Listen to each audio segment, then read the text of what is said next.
Oi, então vocês pegaram o documento Entrevista com a Família? Vamos ver agora cada item do Entrevista com a Família, pra gente ver mais na prática como que funciona. Vou pegar aqui o meu, então vamos lá.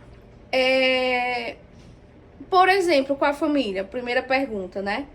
Há um diálogo livre entre os três? O que quer dizer entre os três? Pai, mãe e o filho. Há um diálogo livre, certo? Na maioria das vezes, os pais irão responder sim, mas muitas vezes esse sim, você vai perceber na criança que o diálogo não é tão aberto assim e o que a criança muitas vezes fala não é validado. Respeita a opinião do outro, dando tempo para falar, ou a criança chega falando e o pai já vai cortando, né? O desacordo pode ser explicado.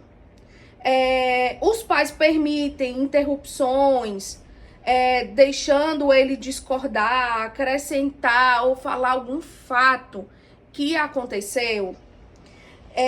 Alguém fala mais, impedindo a expressão do restante da família. Quem é que mais fala, certo?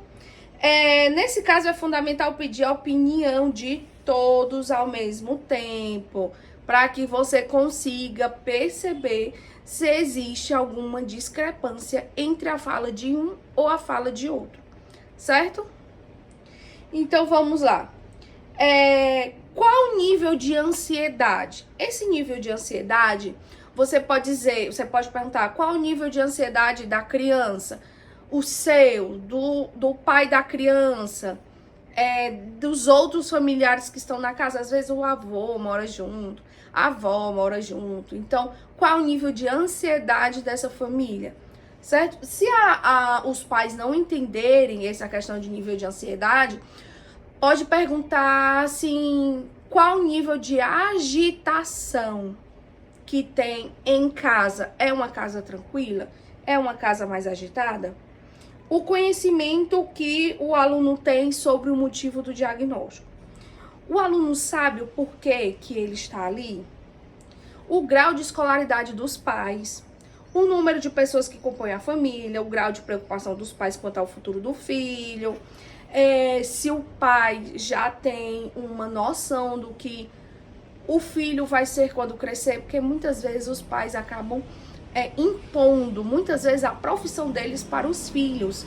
Isso acontece muito com advogados, com médicos, com outras profissões, que os pais acabam induzindo os filhos a seguirem a mesma profissão. E nesse momento você vai conseguir ver se os pais estão fazendo essa indução, se a criança aceita essa indução ou se realmente a criança faz para agradar os pais, certo? E você consegue perceber.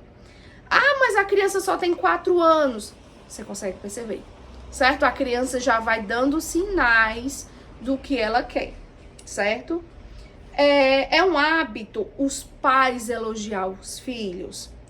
É um hábito a manifestação de carinho. Vocês se consideram pais super protetores? Os filhos são incentivados a serem responsáveis por alguma coisa? Varrer uma casa, lavar uma louça, fazer as próprias atividades de casa, as atividades de casa sozinhos, que são aquelas que eles trazem da escola. Vocês dão liberdade para que seus filhos fazerem o que querem? Ou sempre há um diálogo? Vocês dão liberdade para os seus filhos falarem o que está sentindo? Vocês ficam constrangidos de falar sobre sexo, drogas, sexualidade e essas questões em casa? Porque se os pais tiverem esse constrangimento, ele pode sim lhe passar esse constrangimento e você, psicopedagogo, neuropsicopedagogo, pedagogo, psicólogo, que for, fazer essa função que os pais muitas vezes não têm coragem de fazer ou não tem um jeito de lidar para falar sobre isso. Vocês acompanham atividades escolares? A criança tem um horário para fazer as atividades de casa? Vocês acham que a frequência das aulas é importante?